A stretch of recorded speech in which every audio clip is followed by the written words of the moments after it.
We welcome you in the name of the traditional elders, Father, Son, and Holy Spirit. Now, that is the ownership of Australia. You have to start with the Creator who made it and the Christ who is the Creator who became Saviour, who, warning, warning, is coming back again as Judge. Hi, I'm Andy. And I'm Roger. And welcome to The Middle, where we try to have thoughtful conversations about awkward topics on our search to find the middle. We're going to give you last week's news today. It's a slogan. We should put that on a t-shirt. Stop touching her! I am tonight announcing my candidacy. Taylor Swift. Look, my biggest issue with marriage is that I think that it's a fundamentally flawed institution that is built on the oppression of women. I will not be lectured about sexism and misogyny. Having truly rational conversations about controversial issues is risky these days. G'day, Roger. Andy, how you doing? Not too bad. How about you? A bit miffed. I can no longer work from home as much as I did. What do you mean?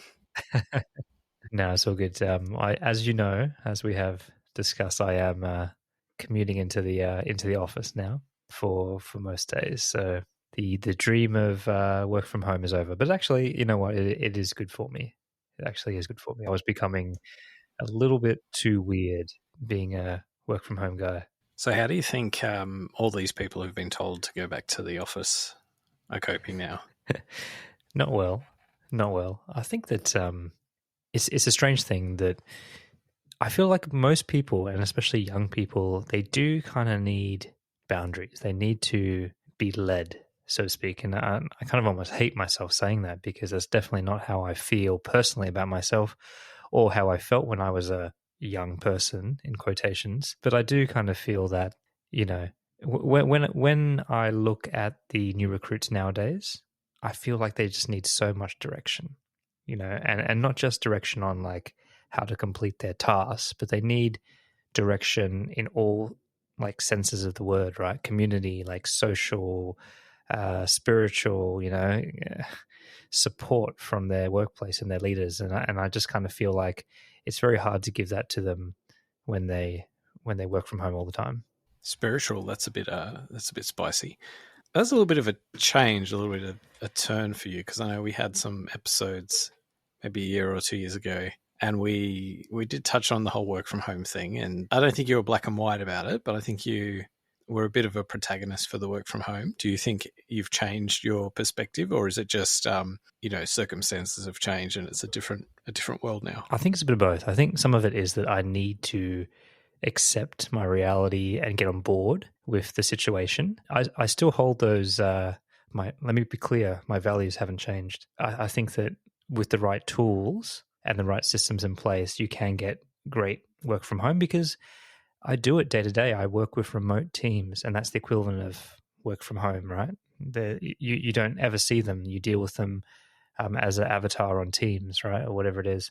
So I do believe with the right tools and the right processes, that's fine. But what I have changed my tune on a little bit is, I suppose, the mental aspects of it, of what it does, what discipline and routines do for you as a person, and also, just like young people, maybe I don't even know. I want to new recruits or kind of green junior burgers, right? Like I do think that there is.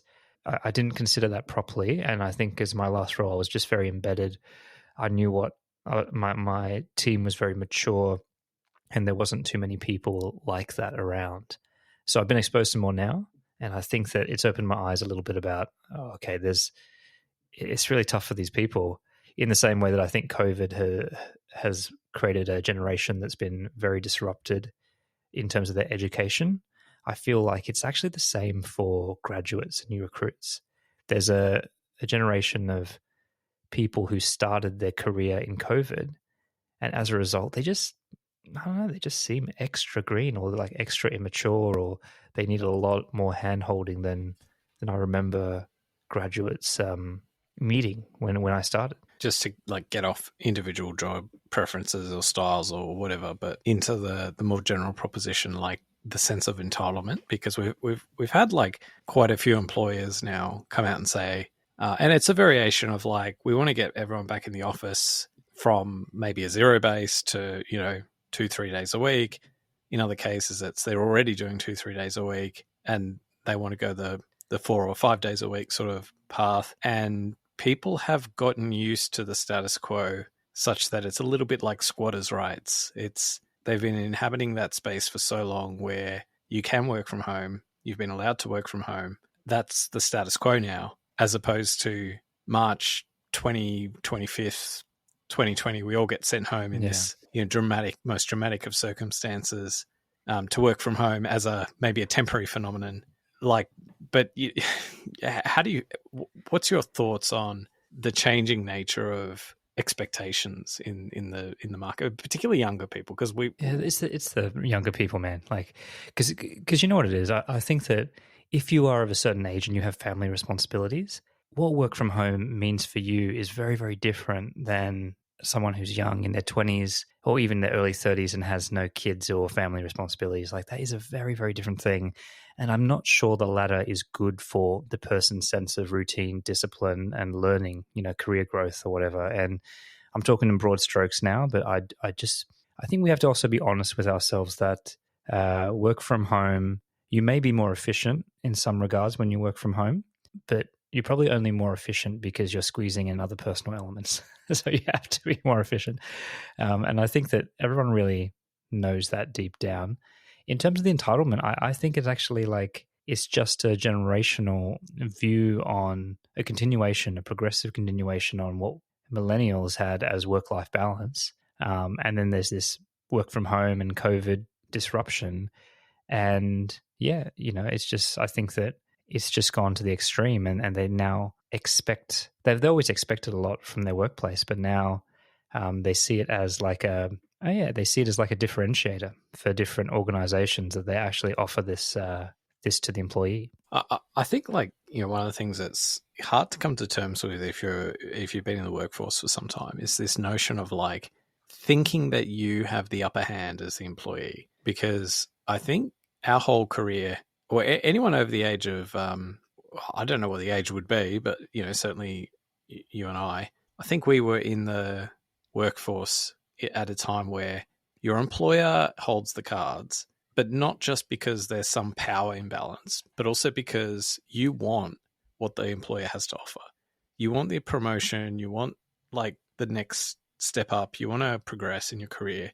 And this idea that you will give more than your contract says you have to give because you want that from your employer, versus now what we see is just this complete, and I'm not sure if it's just there's still this group of elite graduates who really competitive and aspirational and will do all those things, and maybe it's just who we sort of hang around, but I don't know, it doesn't seem that way to me. It seems like there's this attitude of how dare employers make me come to the office? how dare they make me come to work? And I think you can very legitimately say my life is probably going to be materially worse off as a result. And you can say, well, now I have to commute. It's a bit of a pain in the ass. I have to spend money on lunch and, even just the cost of travel or whatever. And I think it's a reasonable thing to sort of say, yeah, okay, that kind of sucks. I get that. But it doesn't mean you can turn around and say, how dare the employer make me come to work? I don't know. What are we missing? I mean, I do like it, right? I think that that feeling of I'm on the ladder, or I'm trying to, identify with someone that has good work ethic and so on. That's not for everyone. That's not for everyone. And there are plenty of people that bulk the ranks of an organization that don't have those aspirations. They're happy with their lot in life. And yeah, that does make it very tricky for these, especially large organizations, to manage, right? When you don't have that motivation for people, whether they're not high achievers or they don't agree and whatever it is, right? So I think it's a mistake to think, like you said, that everyone wants it. They want the kudos, or they want the appreciation from work. They want the promotions and everything that goes with it, because that's not always the case. That's not always the case, right? But I think especially with the younger generation, and we have spoken about it before at length, I think it's just a different expectation, a different entitlement that they have in general from life and from employers, right? And it's a certain type of employer too. I think that they don't, it's these kind of big corporations they expect it from. And to be fair to them, if you believe everything when you join an organization, maybe you should be demanding those things from a thing. Like they go pretty hard with these benefits to attract these people, right? Like, so I think they're guilty of overselling this stuff as well. The people who take pride in their work and like are genuinely conscientious and committed, I think there's a personal pride thing that comes with, not necessarily connected with the office per se, but there's an aspect of it where they're not going to let that be the thing that makes them, chuck a tanny, right? It's like people who don't take sick days, right? It's that they tend to be conscientious. They tend to be people who are committed. They're not going to complain about coming to the office. They go, okay, I've got to come to the office now. They're not going to make a big deal about it. But the ones who make a big deal about it, I think there's a certain character trait embedded there. But just to finish this little segment off, I think if I could give one sort of observation to,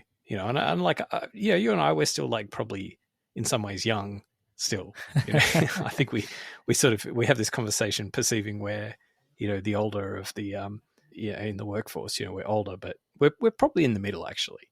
But I think the one thing that as I'm, getting a little bit older, come to realize is that like you go mad if you're not committed to some kind of work. Like if you're not occupied with something, whatever that is, whether it's digging holes and then filling them in or whatever, if you don't have something to keep you occupied, you go mad. And you've hopefully got another sort of, how many years left to live. And life's too, well, I want to say life's too short in some ways, but also in other ways, it's too long to be spending your life waking up in your pajamas and not getting dressed. You know what I mean? Like,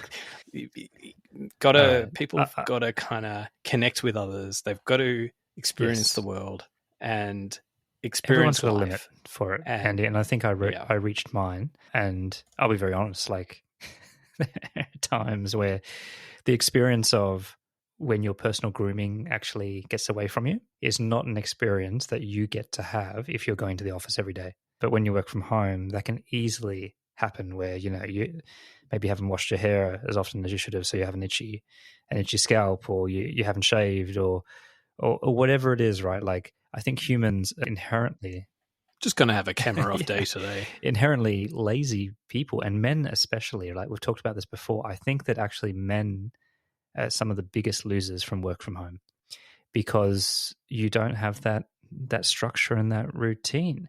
And when you amplify that by having young men work from home and they don't have any responsibilities in the form of kids, school pickups, dinners, all that kind of stuff, I think that's when shit gets really off the rails.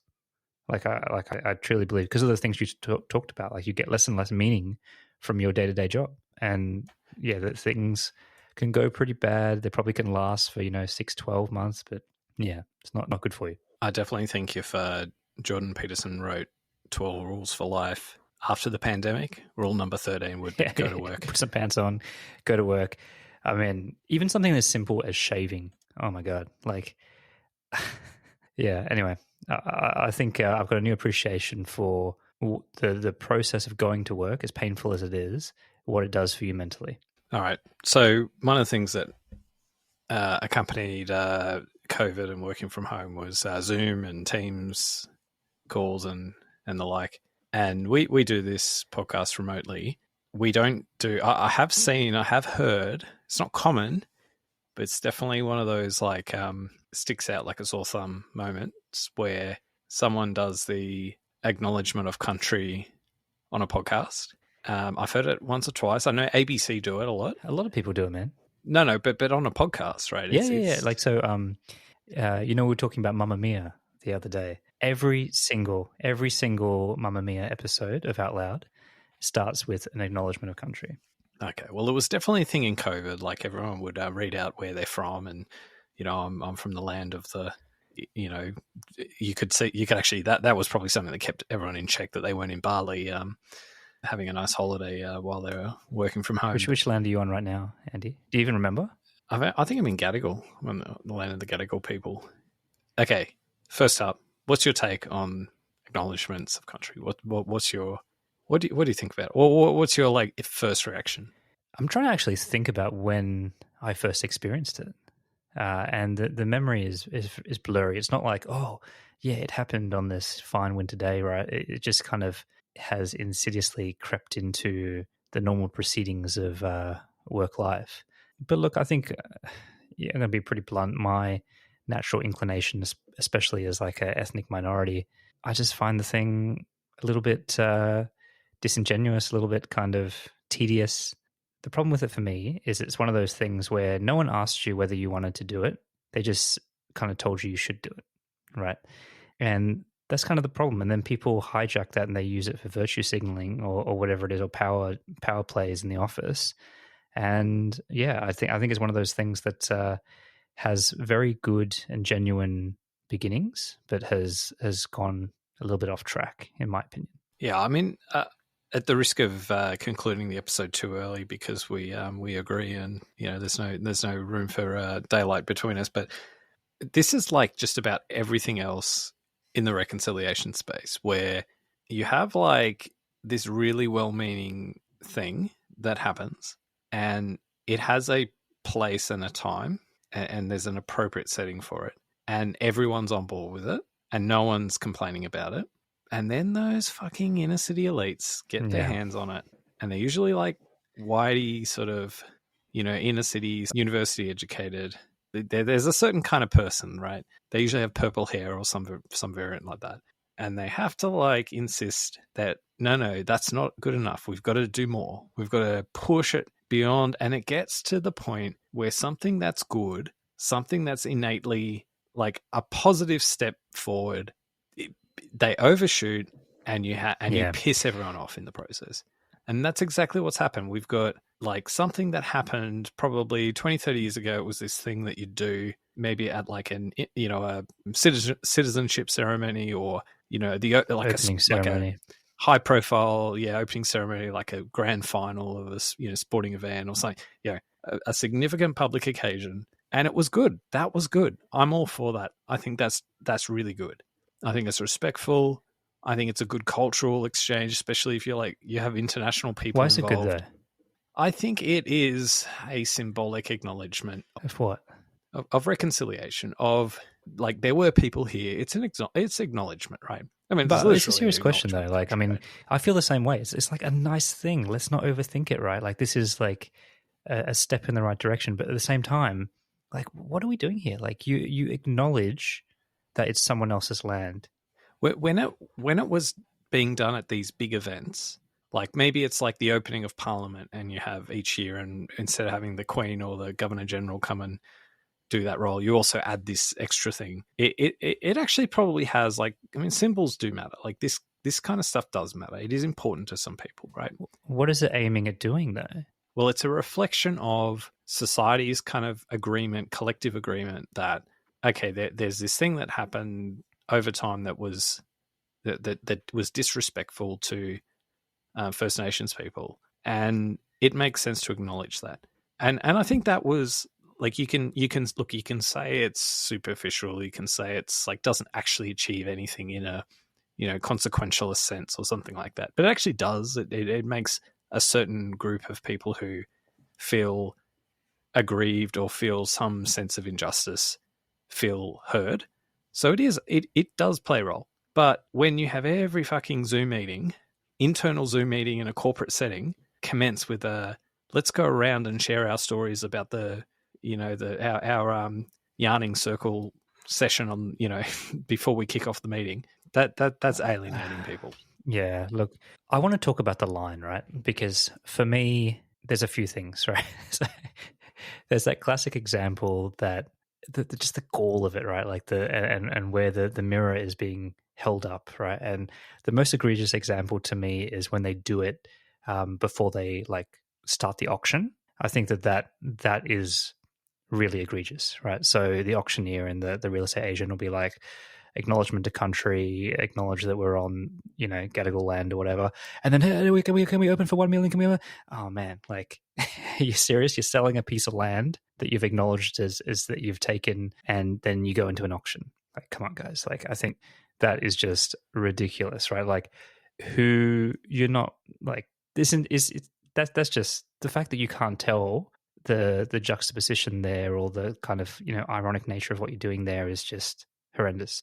Well, the optics of that might not be good on one level, but at the same time, I don't think an acknowledgement of country is some sort of like statement of ownership. Like, it's not the same thing as saying this land does not belong to us. It actually belongs to these other people, but because we stole it 200 years ago or however many long years ago, that doesn't matter. But we're going to just say, acknowledge that, and then we're going to go proceed to sell the property. It's not really that. How does it help? Like, does it help being reminded of the fact that this used to be yours continually? Well, maybe this is the whole sense of, like, is it healthy? And we had a bit of this sort of a discussion when we were talking about The Voice. Is it healthy for a group of people to inherit a sense of injustice about the past? Like, is it preferable for, let's say, a young Indigenous person today who could grow up with a different view of their sense of self, like a completely different sense of self that might include the Aboriginal identity, but that doesn't latch on to the sense of injustice, right? That it latches on to maybe the sense of, okay, well, that was the past, but now there's opportunity, right?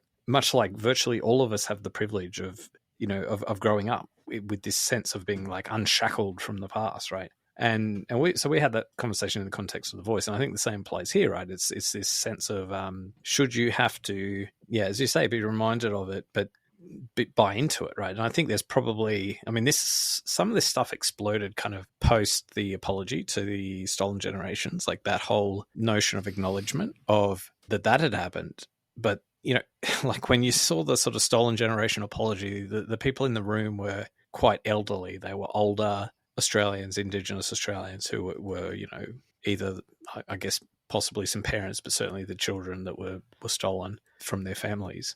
But it happened to them.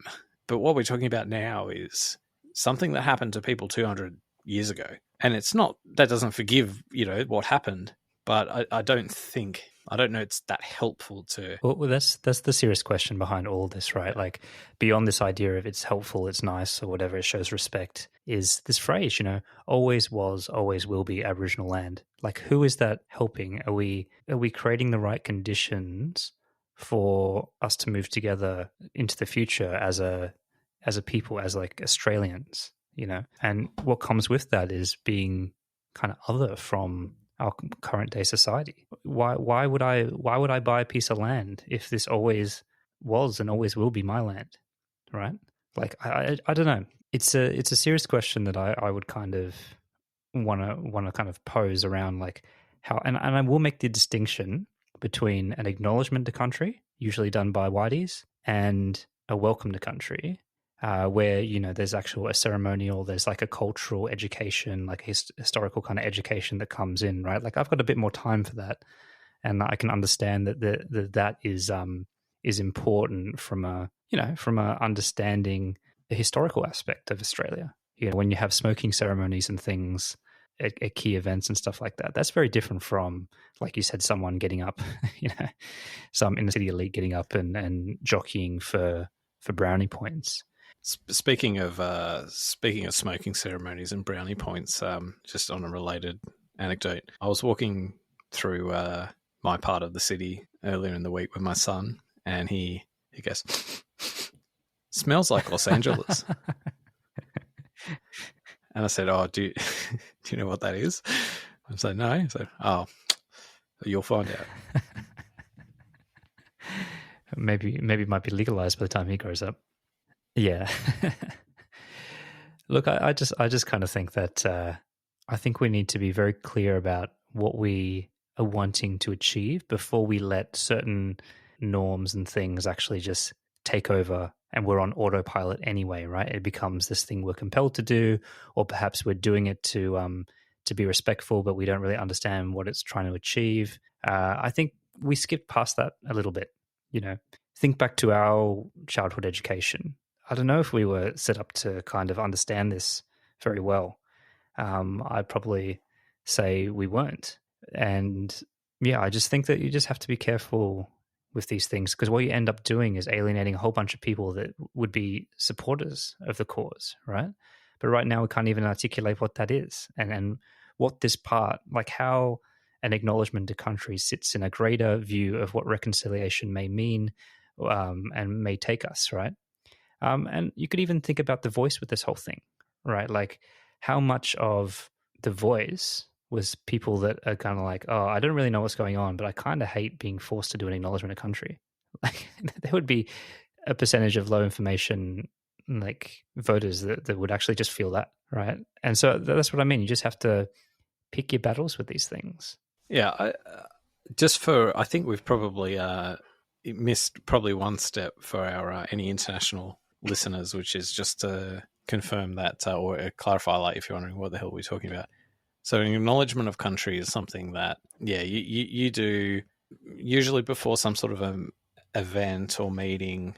Well, I think the issue is that historically it was limited to sort of big high-profile events, but now it's kind of stretched into like, you go and buy milk from the grocery store and you've got to give an acknowledgement of country before you pay for your milk, sort of thing. I'm exaggerating, but like in the workplace, for example, if you're having like an internal meeting, you'd be expected to say some words before that meeting. Not in not all settings, not all workplaces, but there will be some cohort of people who will do it because this is the virtue signaling piece where they perceive themselves to be progressive and alert to Indigenous injustice issues or whatever. So they will say it, like even no matter what. And it can grate on a lot of people, particularly if it grates on people not because necessarily they're opposed to Indigenous, like, recognizing Indigenous, kind of injustices or whatever, but more so because they don't like the people who insist that, we've got to have the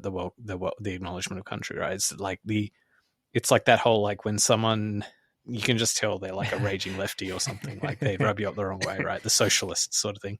But you used some words before. You said, always was, always will be. I don't think there's any convention of like what an acknowledgement of country has to be.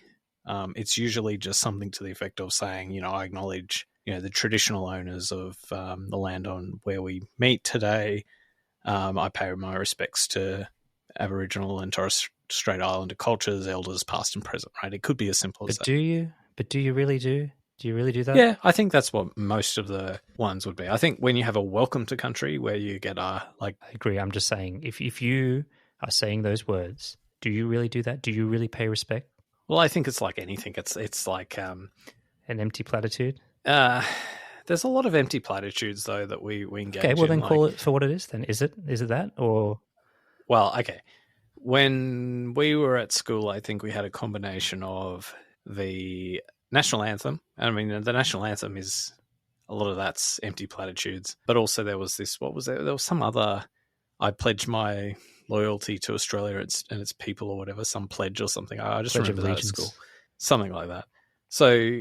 there's a lot of this stuff floating about. So, probably the Indigenous, advocates were like, well, hang on, how about something for us? And they're agitating, kind of added this extra barnacle or, extra piece of theatre onto the mix. So I think we've dropped some of those other ones now. Certainly I don't think that Pledge of Allegiance thing, I haven't seen that one for a while.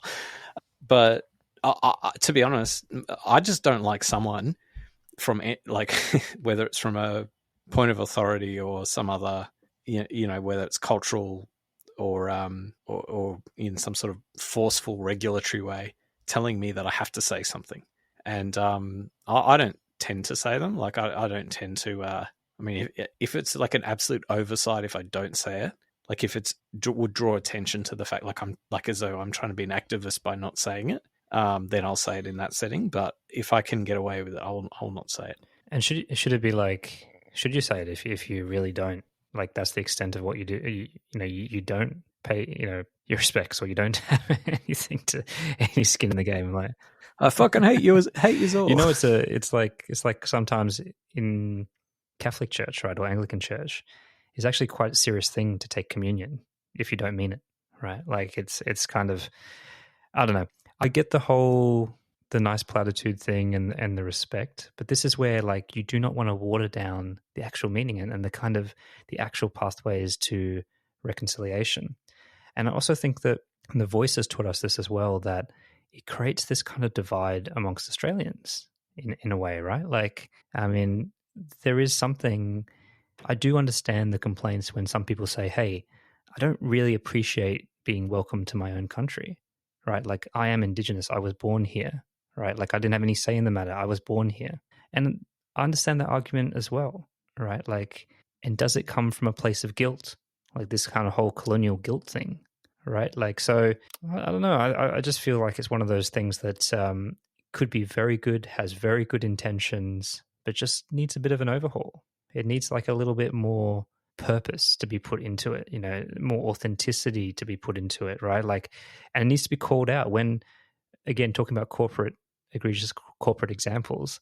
I was on a Zoom call once, and it was like this town hall presentation, and one of the senior leaders like started, and then they handed over to someone else, someone more junior, to talk about a certain topic. And then the junior person came up and like totally power played the senior leader and said, "Oh, but before we go on, because so-and-so missed it, I think I'll just start with an acknowledgement of country." And I called him out on it in front of a town hall that he had forgotten to do that, and then did the acknowledgement for country like after 5 minutes in the intro. Like, tell me that's not a massive power play. Yeah, but those are the kind of people that everyone hates, right? The people who do that, right? No one calls on it because they have the cultural power behind them, right? Like, and this is what I mean, that when people, it's like the emperor's clothes kind of situation, right? Like, so you need to cut out the chaff to get to all the good parts of what an acknowledgement to country, what a welcome to country can be, and what it could mean, right? It's like pronouns, There's a great story of acceptance and advocacy behind pronouns, but forcing people to do it when they don't understand why or how it will help or even understand what the pronouns are, that's a bad change management strategy, right? Like, I think that sometimes this needs to come together in a more structured way for people to get on board with things, right? Like, otherwise you get the unnecessary pushback and unnecessary distraction from how we should be thinking about reconciliation, right? I'm okay with it going back to the way things were. So special occasions, like moments of like national symbolism, or you have some international guest, or the opening of Parliament, or a citizenship ceremony, maybe a grand final, sporting match, that kind of thing, right? I think that's sensible. I think I'm like, sometimes there's like, you need, okay, when the Queen died, right? And the coronation of King Charles, right? So much of that's so like all the different stuff they did, like all of the procedures and the protocol and the ceremony, the pomp, like all of that stuff. You can't explain it. There's no rational basis for any of it. But it would be like a little bit, you'd be missing something if like that was all lost, like as ridiculous and absurd it is, right? And I think you can have a similar situation here. It is uniquely Australian, and it does serve a purpose, which is to acknowledge, like a historical grievance, right? But I don't think it needs to be at your 9:30 a.m. team catch up. Like, I don't think. I think it should be something you come across in your life 2, 3, 4 times a year, not 2, 3 times a day. And I think I'm quite happy to say I think that I don't think it does anything. I don't think it's helpful. I think it's disingenuous. I think it's a lot of virtue signaling. I think the chief protagonists of the acknowledgement of country in, say, a corporate or a workplace setting are usually actually not Indigenous people. They're usually white workies, So I think I'd be, let's pare it back. And just as an aside, I think the majority of Australians agree with me. And I think there's been a lot of, like, the silent majority, the people who voted no in the Voice, who have now basically been able, I think, to exert their cultural, presence, right? Which means that I think that the tide is turning. I think we're moving. I think we're at peak acknowledgement of country. I think we've reached the peak, and I think it's now going to scale back. The tide is receding. Totally agree with you. Welcome to country. I've got time for. Hit me up with that smoking ceremony. Get the culture in there. Like, I think that is important from an exposure point of view. But actually, like you said, it's like the richness of Australia's history. We are such a new nation that actually, this was the whole thing about the Voice. It was, we're gonna give this gift to you, right? We're going to share our culture with you, right? And I think that as long as Australians can see a way forward, that we are one people. Like, I think that is the most important thing for the cohesion and survival of our society, right? And so people need to understand how it kind of provides that vision forward rather than always pointing out something that makes one side feel other or guilty, or like, you know, you need to pay reparation, you know, all this kind of stuff, right? Like, there are other ways to deal with those inequalities and gaps and stuff, but it shouldn't be about making, you know, this kind of active self-flagellation or these things that people do and then they say how they really feel, you know, in private. Like, I think that's why we need a reset to that. And I think it's seriously, like you said, just if you're not in a First Nations person and you're doing the Acknowledgement of Country, let's just like, if you want to do that, like, let's have a little bit of education behind this. How do you do it right? What does it mean? I'll be honest with you. I actually had a corporate mandated e-learning module on reconciliation. And I was like, oh, here we go. Like, there's going to be a podcast episode about this. And you know what? It was actually really good. Whoever, like, it was created by First Nations people. It had like their stories woven into it. It told you a lot about their culture and how, you know, like the different perspectives are. It told you about personal reconciliation versus like organized national reconciliation and how that plan could look like and what you could think about. It didn't preach, like it kind of didn't hit you over the head with things or scold you. And I was like, man, this could be done really well. This like could actually be done really, really well, right? Like, I think that and that feedback on this e-learning reconciliation course was actually really positive for everyone I spoke to. So there are ways to do it that just arms people with what they're craving and scratches that spot around, okay, yeah, look, I'm actually feel guilty, not because, you know, our ancestors did X, Y, and Z, but actually maybe because I don't really know much about Aboriginal culture, about in the First Nations people, and actually, like, that's the hole that I want to fill, right? And so I think there are ways to do this in terms of an education, lifting that education for people, right? Just not forcing them to do stuff they don't understand. At the beginning of the episode, I think you mentioned something like, you know, as you know, from an immigrant family or whatever, like your perspective of it. Explain that, like unpack that a little bit for us. Yeah, like, I mean, I have, being a first generation Australian, like, I don't have the guilt of, there's no line to my ancestry to the sins of colonization, right? But you realize that you are no more or less culpable for things that happened 200 years ago than the great-great-grandson of Captain Cook. No, I think there's some percentage points in there. Talk me through that.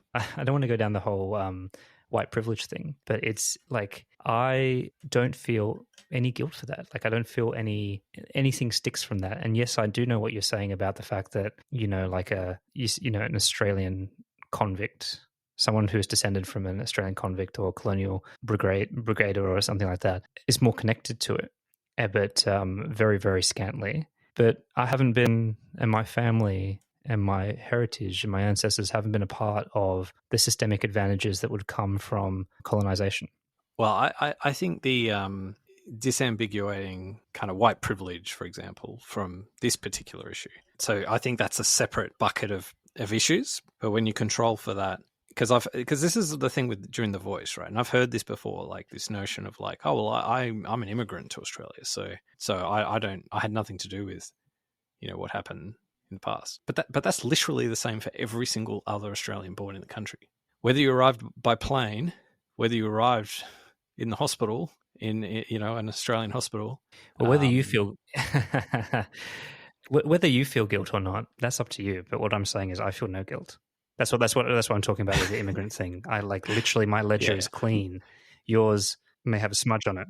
If your ancestors benefited from seizing land, right, and all the things that came with that, and all the advantages, little and small, throughout all that kind of 200, 300 year history, then yeah, look, of course you're more culpable in it than I am. So there's probably like some very narrow proportion of the population, and they might be in like rural Australia or regional Australia, who have passed down parcels of land from, you know, first settlement right down to like it stayed within the family, right? and you could probably, that's such a minuscule percentage of the Australian population. But everyone else has acquired land in exactly the same way. They've gotten a job, they've earned money, and they've gotten a mortgage. And there's no difference. Like, we've all been through that same journey. Now, I take on board the notion of like privilege and white privilege, or whatever, however we want to talk about it. So you might say that, yes, and we've talked about on this episode, on this podcast. So yeah, but I think that's a different thing. But like, the reason I asked you this question, because like, I've heard this before, right? Because I've had this conversation with other people before, and I always want to pick it up, because like, we're all born with a hand of cards, right? Some of us will have good cards, some of us will have bad cards, right? And that could be across the whole spectrum, no matter what your background is, right? And you might say, on average, yes, people with an immigrant background will tend to have, on average, less good cards. But the reason they have less good cards isn't anything to do with like Indigenous history.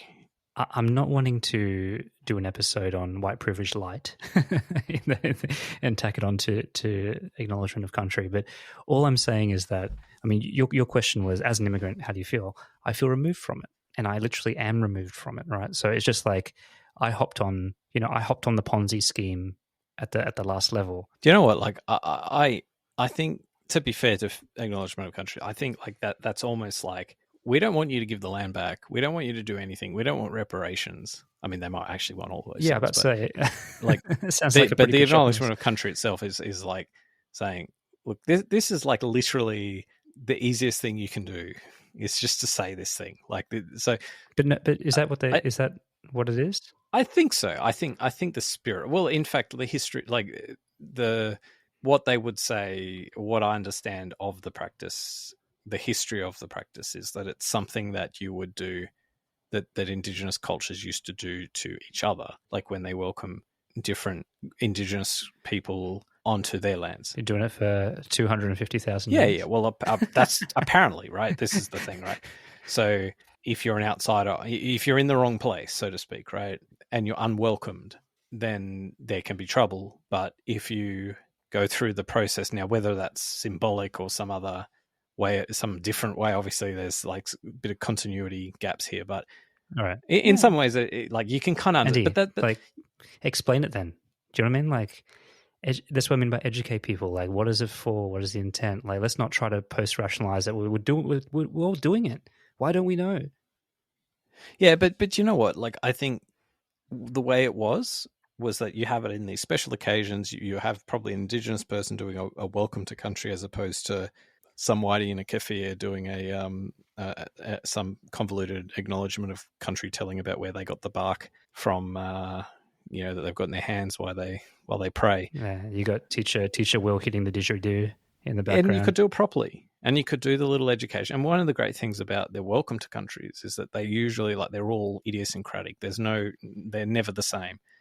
And you know what's like actually really shitty about the Acknowledgement of Country is everyone just rolls through it like it's a chore in the meeting, which is like, that's when you know you shouldn't be doing it, because it's like totally, that's actually probably the most disrespectful part of it. But then what's the alternative? You do some, like, you have half an hour of the meeting dedicated to everyone giving some, like you have a yarning circle and everyone gives their story about. I don't think that's needed. But I guess just I think we should just go back to it being part of our national symbolism, but only at those important events, not at let's get it out of the day to day. I agree, but I'm still in favor of some kind of education program to just kind of, I don't know, man. There's a lot of unresolved issues in this space to look at it properly. I know we're taking something that is like the tip of the iceberg in terms of something that annoys people and is seeped into an everyday occurrence, but like, I just feel like there's a bigger thing here that we just continually turn away from because it's too hard. Do you know what? The more I've thought about a lot of these matters of like injustice, and I think when we're talking about a lot of these Indigenous sort of type issues, often what we're talking about is like, there's nothing stopping future generations from succeeding. And in fact, and this is a point I think you've touched on before, it's things like this which hold them back often. It's things like this which say no, you have been disadvantaged in historically. It's the albatross around the neck, man. And you can find other ways to do it. Like, you don't have to take the view that it's like, oh, pull yourself up by your, jock straps, bootstraps, sorry. You don't have to take that kind of hardline approach that goes with it. That's one way of making money on OnlyFans, is it? But you just have to be mindful about the mental side of this, right? And like, and what the vision is for Australia going forward, right? There are certain, like you said, there are certain realities to life, to kind of like the sun sets on empires, right? Like, look, I mean, and you have to settle into that new rhythm. Like, equally for, say, taking something like the British Empire, right? You don't think that some of those motherfuckers go, hey, I kind of wish, I kind of look back with a little bit of nostalgia of just like how good we had it. Time to buck up, man. Time to like find your place in the new reality of the world, right? And I think that you can do things like you can structure the societies to encourage that integration into kind of moving forward, while still dealing with some of the damage that history has done. All right, well, we've gone off the reservation a little bit, but I think heighten its value by making it a special thing. Don't cheapen it, not this chore that people do. And I think it will be better. I think that will serve the actual thing itself, but it will also make the rest of the country come along the journey. So I think that's the solution here. I agree. I think education, keep it for special occasions, preferably from First Nations people. But what's the threshold? What's give me the most like frivolous thing that it should be used for. Where's the line of where it's still acceptable? Yeah. Where's the threshold for acknowledgement or welcome? Oh, either or. Okay. I think like an off-site team meeting. Then that's yeah. Offsite. Oh wait, mine's way higher than that. Yeah, I think like you could. I'm almost okay with that. I think definitely it should no virtual acknowledgements to country. I think that cheapens it because you're not even on the land. No auctions. Can you imagine it? Like if you do it via Starlink, it's like I'd like to acknowledge Elon Musk. I've got a VPN here. Yeah, look, I don't know, man. Like I actually just think that. I think you need to also just send a really clear message that no one should carry this baggage around constantly with them, right? You should actually that should be the message to Australians, okay? And you open your heart and we move forward together, everyone. But hell, stop. We've got to move forward. All right, well, for me, it's bar mitzvahs and nothing less. All right, see you next week. See you.